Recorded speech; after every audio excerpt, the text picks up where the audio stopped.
This is gonna be a tough one, but hey, at least it got the band back together. Well, if we're a band, I guess that makes me the drummer.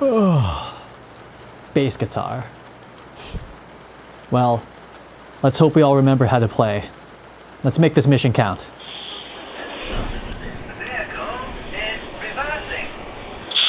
So that was my first short film created with Kling, Video 2.6, and the newest motion control feature, and I think it's pretty cool. If you're interested in AI filmmaking and you want to learn a couple tips and tricks that I've learned along the way making that project, then stick around. Welcome to Workman Labs. Let's get right into it. So to start this project, I started in Midjourney, which I only started using today, but the results are just incredible, and all I did was text to image.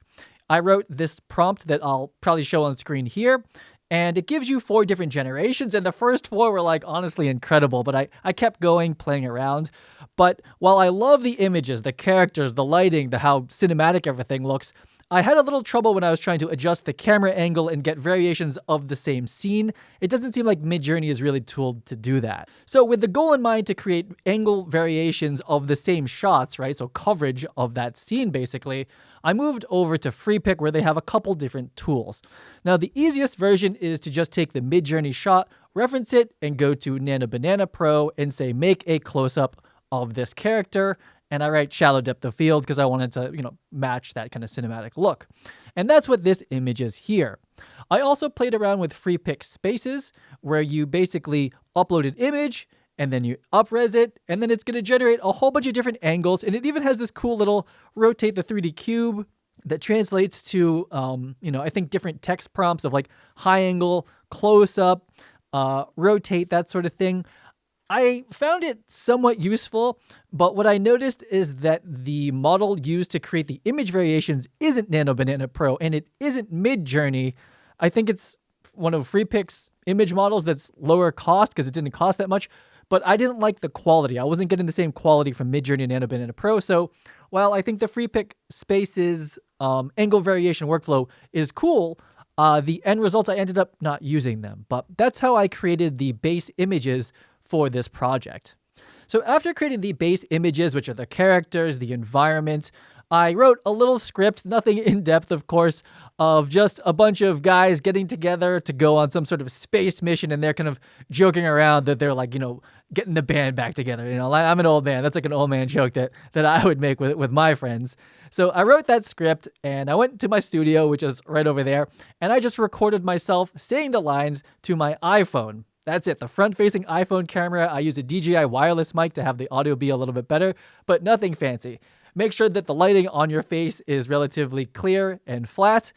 And I also recorded it in 4K 60 frames per second, which the platform we'll be looking at, Kling, does allow you to use, but I think the files are too big and I didn't see a big difference. So I ended up editing those iPhone videos down in Resolve and just put them out as 1080 by 1920 30p videos, which I think was completely fine for this and keeps the file size down.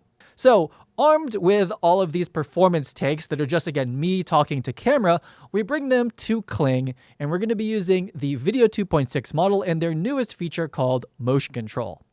So there's a very important nuance that I didn't understand in the beginning that I want to explain to you now. I think this is how it works. Let me know in the comments if I'm wrong, but here's the important thing to know about Kling motion control when you're producing video for it and trying to make an AI film like this. When you go to the Kling website, you'll see when you go to AI video and you say motion control, you'll see this little dialogue at the bottom that says character orientation matches video or character orientation matches image.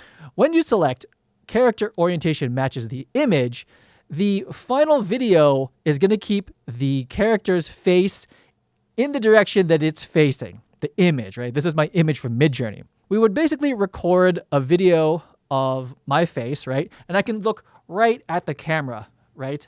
And even though I'm looking at the camera, the video camera here, the final character in the Kling motion control output will be looking in the direction that they're basically originally looking in. This is going to be a tough one, but hey, at least it got the band back together. This is going to be a tough one, but hey, at least it got the band back together. And I'll show you a video from this exact clip using this exact video where we use character orientation matches video And this is what it looks like.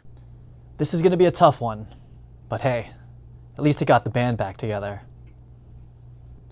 This is going to be a tough one, but hey, at least it got the band back together. Right, so not quite right here. So the character's body is facing to the side, but the head is matching the video. So that's what you don't want, and that was one of my first lessons here. So let's move on to the second example where we actually want to use character orientation matches video. So in this case, I recorded myself doing the performance, but it's much wider. You do see my face and my hands, right? Hopefully with enough resolution to get the face and the hands in the final video here. I've made that mistake in the past. But in this case, if we want to actually drive the performance of the body, I switched it to character orientation matches the video, right? So it's like, let the video lead. Well, if we're a band, I guess that makes me the drummer. Well, if we're a band, I guess that makes me the drummer. Well, I guess that makes me the drummer. So that's pretty much my entire process that I used for making this really easy. First time using Midjourney, incredible. Just love the images there. I did accidentally sign up for 2 accounts because I was trying to link my Discords and it used the wrong email and I just paid for it twice. It's not that expensive, so I'll, if I run out of credits on one, I'll just start using the other. But Midjourney, not so good at editing the images as far as creating new shots, making wider shots of the same scene. I wasn't like super happy with the results from that. But luckily, Nano Banana Pro, free pick. There's other platforms that can do that. Once you make your nice image in Midjourney, you can then modify it using these other platforms. And just like the most amazing thing, again, Kling Video 2.6 motion control. I mean, I do like professional motion capture for the 3D industry, for metahumans and whatnot. And I do this process today, and I'm like, this is pretty fun. And the results are incredible in very, very little time. I, recorded that video, all the performances in maybe like 10 minutes, and generated all of the video, all the final video like renders or outputs or generations in maybe an hour, right? So it's a pretty fast process. It feels creative to me. I really enjoy doing this. I went and got a bunch of different like sound effects, some of them generated from Kling. Veo does some really good sound effects too. You just give it an image and it generates sound effects that kind of match, and then you steal them and put them into the film. And the whole thing is very fun. And, I'm looking forward to the kind of progress in 2026 of the AI filmmaking tools. I think this is the year where it's truly going to like absolutely explode. Like 2025, Nano Banana Pro, Veo 3.1, Kling 01. I think this came out in 2025, but I think it's 2026. Things are just going to absolutely explode. Anyway, I learn more from the comments on these videos because I'm very new to the process.